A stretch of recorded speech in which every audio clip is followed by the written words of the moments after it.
మహగంగా ప్రవాహంగా మారి విశాలాక్షి సమేతంగా చేరి వరలిచ్చే కాశీపురి.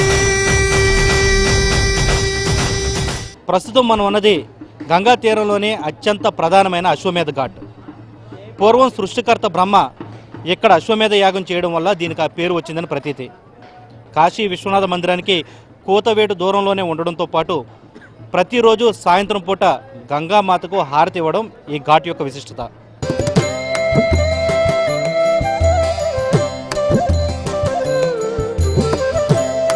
కాశీ విశ్వనాథ మందిరం పక్కనే ఉన్న దశాశ్వమేధ ఘాట్ వారణాసిలో ఉన్న స్నానఘట్టాలలో అత్యంత పురాతనమైనది.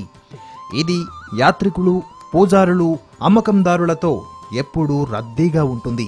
బ్రహ్మ స్వయంగా ఇక్కడ 10 అశ్వమేధ యాగాలు చేసి శివుడిని కొలువుండమని కోరాడని పురాణగాథ. భక్తులు ఎక్కువగా పుణ్యస్నానమాచరించే ఘాట్ ఇదే.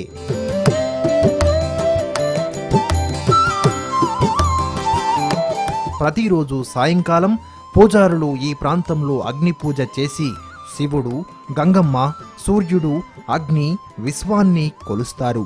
ఇక్కడ శూలకంధేశ్వరుడు, బ్రహ్మేశ్వరుడు, వరాహేశ్వరుడు, అభయ వినాయక ఆలయాలతో పాటుగా గంగా, బండిదేవి ఆలయాలు ఉన్నాయి. ఇక్కడ ప్రతిరోజు నిర్వహించే గంగాహారతిని చూడటానికి దేశం నలుమూలల నుంచి కూడా భక్తులు వస్తుంటారు.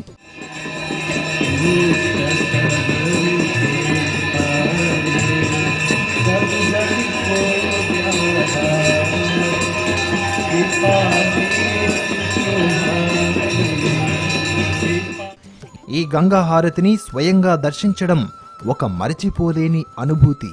అత్యంత భక్తి శ్రద్ధలతో గంగాదేవికిచ్చే పంచహారతులను చూడటం కన్నుల పండుగే. అందుకే ఈ మనోహర ఘట్టాన్ని వీక్షించేందుకు ఇక్కడికి భారీ సంఖ్యలో చేరుకునే భక్తులతో దశాశ్వమేధ్ ఘాట్ ప్రతి సాయంత్రం కిక్కిరిసిపోతుంది. దీపకాంతుల నడుమ అమ్మవారికిచ్చే హారతి నిత్య వైభోగమే.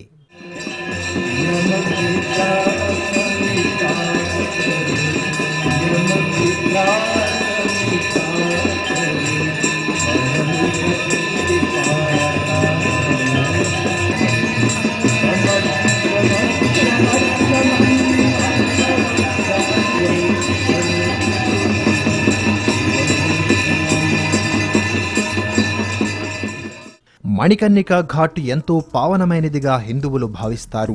శివుని సమక్షంలో విష్ణువు ఇక్కడ తన సుదర్శన చక్రంతో ఒక గోతిని తవ్వాడు. దానిని తన స్వేదంతో నింపుతుండగా విష్ణువు చెవికుండల మందులో పడింది. మరొక కథ ప్రకారం పార్వతీదేవి తన చెవిపోగు అంటే మణికర్ణికను ఇక్కడ దాచిపెట్టి దానిని వెతకమని శివుడిని కోరిందట. దానికోసం వెతుకుతూ అక్కడే శివుడు ఉండిపోవడం వల్ల అతడు దేశదిమ్మరి కాకుండా ఉంటాడని పార్వతి ఆలోచన చేసిందట. ఇక్కడ దహనమైన శరీరం తాలూకు ఆత్మను శివుడు స్వయంగా మణికర్ణిక కనిపించిందేమోనని అడుగుతాడట. పురాణ కథనాల ప్రకారం ఈ మణికర్ణికా ఘాటి యజమాని హరిశ్చంద్రుడిని కొని ఇందులో కాటిపనికి నియమించాడు. మణికర్ణికా ఘాట్, హరిశ్చంద్ర ఘాట్లలో అధికంగా దహన సంస్కారాలు జరుగుతుంటాయి. మణికర్ణికా ఘాట్కు మహాశ్మశానమని మరొక పేరు కూడా ఉంది. ఈ ఘాట్ గురించి మరొక కథనం కూడా ప్రచారంలో ఉంది.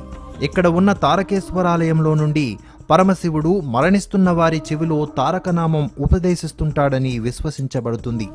ఇక్కడ మరణించిన వారికి మోక్షం ప్రసాదించమని శివుడు విష్ణువును కోరిన ప్రదేశమిదే అని ప్రజల విశ్వాసం.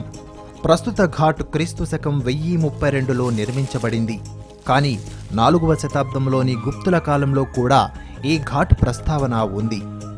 దీనితో పాటే మరో ముఖ్యమైన ఘాట్ హరిశ్చంద్ర ఘాట్. మణికర్ణికలో ఏ విధంగా దహన సంస్కారాలు జరుగుతాయో ఇక్కడ కూడా అదే విధంగా మృతి చెందిన వారి అంతిమ సంస్కారాలు పెద్ద సంఖ్యలో జరుగుతుంటాయి.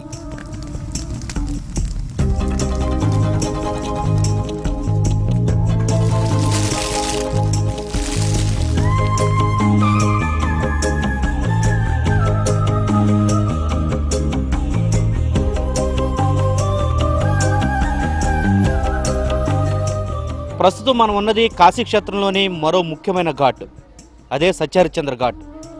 మణికర్ణికా ఘాట్ని, సత్యహరిశ్చంద్ర ఘాట్ని కవల ఘాట్లుగా చెప్తుంటారు. ఈ 2 ఘాట్లలోనే ఎక్కువగా పార్థివ శరీరాల దహనం జరుగుతూ ఉంటుంది.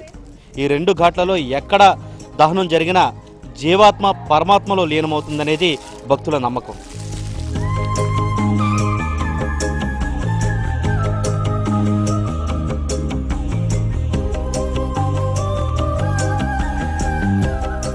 పురాణాల ప్రకారం విశ్వామిత్ర మహర్షి పెట్టిన పరీక్షలో సర్వం కోల్పోయిన హరిశ్చంద్ర చక్రవర్తి కాటికాపరిగా ఈ ఘాట్లోనే పనిచేశారు. అనంతరం సత్యసంధతలో తనకు తాను నిరూపించుకున్న తరువాత ఆయనకు దైవ సాక్షాత్కారం ఈ ప్రదేశంలోనే లభించింది. ఈ ప్రాంతంలో ఎక్కువగా అఘోరాలు తిరుగుతుంటారు.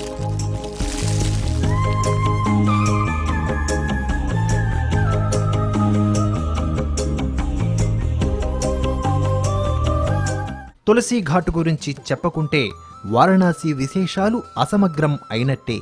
రామభక్తుడు తులసీదాస్ తన అమూల్య రచన రామచరిత మానస్కు శ్రీకారం చుట్టింది ఇక్కడే.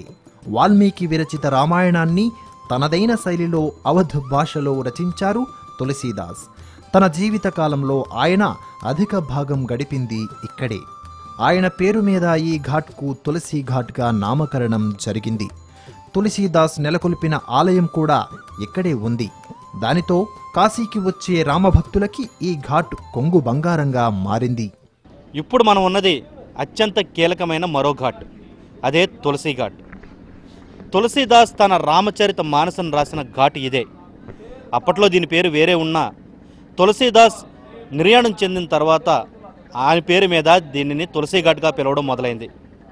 ఆ రోజుల్లోనే శైవ వైష్ణవ భేదాలు ఏవి ఉండేవి కాదని చెప్పడానికి ఈ సంఘటన ఒక్కటే ఒక ఉదాహరణ. అందుకే వైష్ణవులు సైతం చాలా భారీ సంఖ్యలో ఈ ఘాటుకు చేరుకుంటూ ఉంటారు. ముఖ్యంగా ఆయన పేరు మీద వెలసిన ఒక ట్రస్ట్ ప్రస్తుతం గంగానది ప్రక్షాళన కోసం అహర్నిశలు పాటుపడుతుంది.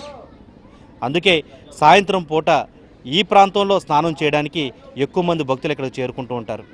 తులసీదాస్ గురించి చెప్పగానే గుర్తుకు వచ్చే మరో రచన హనుమాన్ చాలీసా. దాన్ని ఆయన కాశీలోనే రచించారు.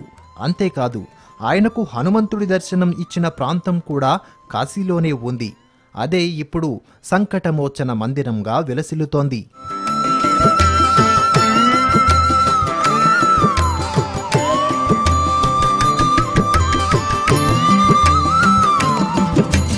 కాశీ అంటేనే ఆలయాలకు పెట్టింది పేరు. వాటిలో ముఖ్యమైన సంకటమోచన ఆలయం ముందు ప్రస్తుతం మనం ఉన్నాం. మనం చూస్తే ఇక్కడ చూడొచ్చు ఈ ఆలయాన్ని రామచరిత మానస రచించిన తులసీదాస్కి హనుమంతులు వారు ప్రత్యక్షమైన చోట ఈ ఆలయాన్ని ఆయన స్వయంగా ప్రతిష్ఠించినట్టుగా చరిత్ర చెప్తుంది. తదనంతర కాలంలో మదన్ మోహన్ మాలవ్య దాన్ని ఆధునీకరించారు. కాశీకి వచ్చే భక్తులందరూ కూడా భారీ స్థాయిలో ఇక్కడికి చేరుకుంటూ ఉంటారు. ఎస్పెషల్లీ మంగళ శనివారాల్లో ఇక్కడ ప్రత్యేక పూజలు జరుగుతూ ఉంటాయి. ఆ 2 రోజుల్లోనూ భారీ సంఖ్యలో భక్తులు ఇక్కడికి చేరుతూ ఉంటారు. తమకున్న అన్ని కష్టాల నుంచి ఆయన విముక్తి కలిగిస్తారు కాబట్టి ఈ స్వామివారిని సంకట మోచన స్వామిగా పిలుస్తూ ఉంటారు. అదేవిధంగా ఇక్కడ అనేక రకాలైన కోతులు కనపడుతూ ఉంటాయి. వాటిని ఇక్కడ భక్తులు కూడా ఏమాత్రం అదిలించే ప్రయత్నం చేయరు. వాటికి పలహారాలు లాంటివి కూడా సమర్పిస్తూ ఉంటారు. అందుకని ఇక్కడ చాలా నిర్భయంగా ఈ కోతులన్నీ తిరుగుతూ ఉంటాయి. దీన్ని హిందీలో బందరుంక మందిర్ అని కూడా పిలుస్తూ ఉంటారు. అంటే కోతుల ఆలయంగా పిలుస్తూ ఉంటారు. ఎటువైపు చూసినా భక్తులకి ఎలాంటి హాని కలిగించకుండా అవి ఇక్కడే తిరుగుతూ ఉంటాయి. అదేవిధంగా భక్తులు కూడా వాటికి ఎటువంటి డిస్టర్బెన్స్ కాకుండా ఒక విధమైన జీవ సమతుల్యం అంటే ఏంటి అనేది చూడడానికి ఈ ఆలయాన్ని ఒక ఉదాహరణగా కూడా మనం చెప్పొచ్చు. కాశీలో ఉన్న పవిత్ర ఆలయాలలో సంకటమోచన హనుమాన్ మందిరం కూడా అతి ముఖ్యమైనది. ఈ మందిరం బెనారస్ హిందూ విశ్వవిద్యాలయం ఆవరణలో ఉన్న దుర్గా ఆధునిక విశ్వనాథ మందిరాలకు పోయే మార్గంలో అసి నదీ తీరంలో ఉంది. ప్రస్తుత ఆలయం 1900లో విద్యావేత్త స్వాతంత్ర సమరవేత్త మదనమోహన్ మాలవ్య చేత నిర్మించబడింది. తులసి రామాయణం సృష్టికర్త అయిన తులసీదాసుకు హనుమంతుడు ప్రత్యక్షమైన ప్రదేశంలో ఇది నిర్మించబడింది. ఈ ఆలయంలో హనుమంతునికి ప్రధానమైన మంగళ శనివారాల్లో విశేష పూజలు నిర్వహిస్తారు. ఈ 2 రోజుల్లో ఆలయానికి వేలాది భక్తులు వస్తుంటారు. కష్టాల నుండి భక్తులను కడతీర్చే దేవునిగా ఇక్కడ కొలువయ్యున్న హనుమంతుణ్ణి భక్తులు ఎంతో భక్తితో ఆరాధిస్తారు. ఇక్కడ అనేక ఆధ్యాత్మిక సాంస్కృతిక కార్యక్రమాలు జరుగుతుంటాయి. Kashi? I am going to visit Varanasi and this beautiful city and these nice people.